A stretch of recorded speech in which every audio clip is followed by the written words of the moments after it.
This Thursday, the 29th of March 2018, marks 1 year to the day that the UK is scheduled to leave the European Union. It comes as former Labour Prime Minister Tony Blair renews his call for a second Brexit referendum, and the current Labour Party Brexit spokesman Keir Starmer is seeking an amendment to key Brexit legislation to prevent the UK leaving the EU without a deal. Kallum Pickering, the senior UK economist at Berenberg, and he joins us now.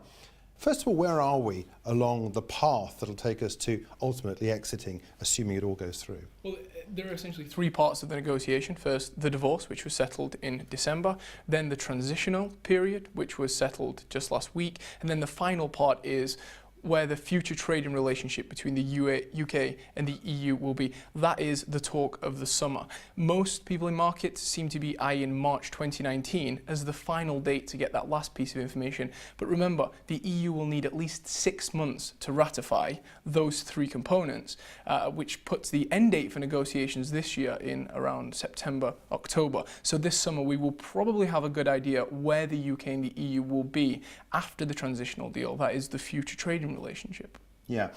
What do you make of the moves by the Brexit spokesman of the opposition, Keir Starmer, to seek this amendment to the key Brexit legislation to prevent the UK leaving the EU without a deal? Because Theresa May has said no deal is better than a bad deal. But under Keir Starmer's proposals, if we get a bad deal, that could well be enough. I'm not sure the Labour position really matters as much as the DUP's position within the Conservative Party. Remember, after May's botched election, she's now reliant on the Northern Irish DUP to get any Brexit deal over the line, and Parliament still have to have that vote. The DUP have therefore got a de facto veto on the final Brexit deal. So whilst they're keen on leaving the EU, they want to preserve the status quo in Northern Ireland, and there's no way you could actually do that with a hard Brexit. So the DUP need to see some deal before they'll even go with the government. So for now, I think it's just posturing by the opposition. It probably doesn't affect the calculus within the government that much. Yeah, this Irish thing is a big issue, isn't it? And indeed, the EU summit last week,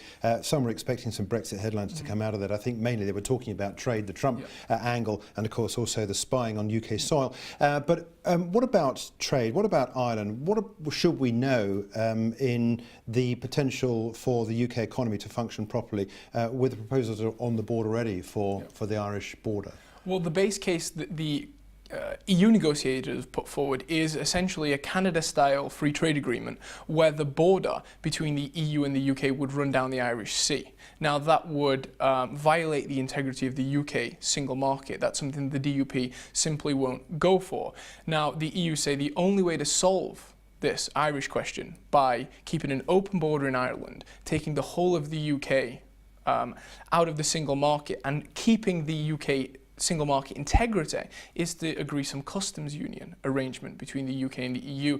Now the Brexiteers are of course digging their heels in on this. They say if we're in a customs union, it's impossible to negotiate with any strength non-EU trade deals post-Brexit.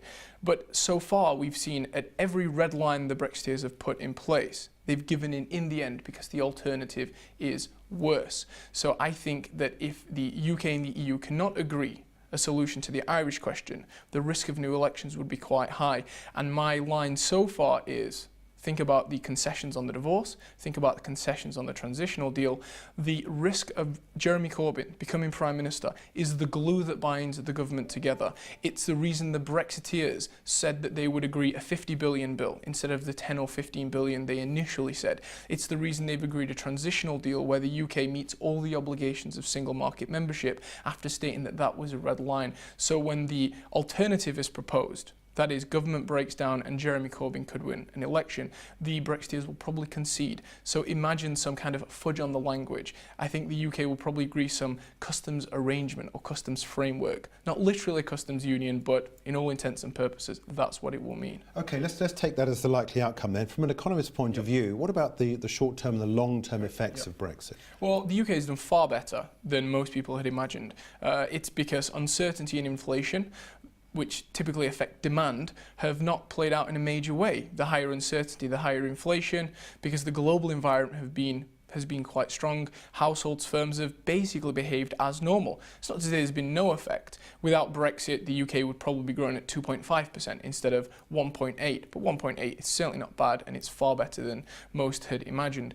The long run, it's a supply side issue. So how much does leaving the EU and departing, creating distance between the UK and its biggest market, hurt trade, investment, migration?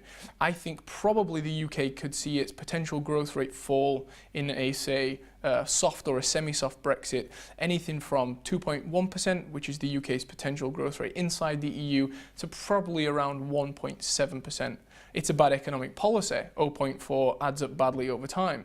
But if you think the European average is 1.5%, the UK still looks like a strong economy in a European context. And of course, the Bank of England is still raising interest rates. We've already had one interest rate rise come through. I believe you're in the 2 camp this year, is that right? I'm in the 2 camp for this year, 2 camp next year. And in fact, what is striking is the Bank of England are tightening monetary policy without an acceleration in demand. The Bank of England say, well, at 1.8%, now the UK is leaving the EU, that growth rate is probably above what the UK can sustain in the long run without creating inflation.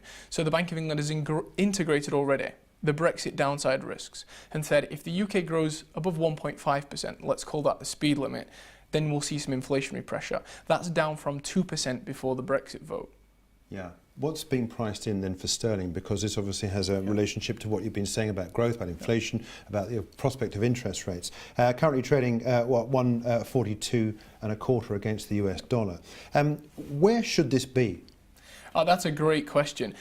Of the advanced countries, sterling has the most interesting story because here you have an economy which is growing above potential, has had so far probably the strongest upswing in the post-Labour period. The central bank is tightening monetary policy, but sterling seems to be trading in the range it traded at since the Brexit vote.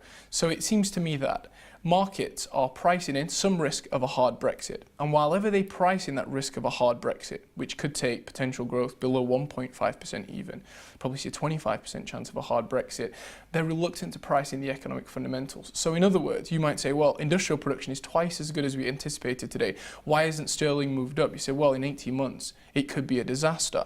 So we'll probably find that as markets discount the risk of a hard Brexit, sterling will move up.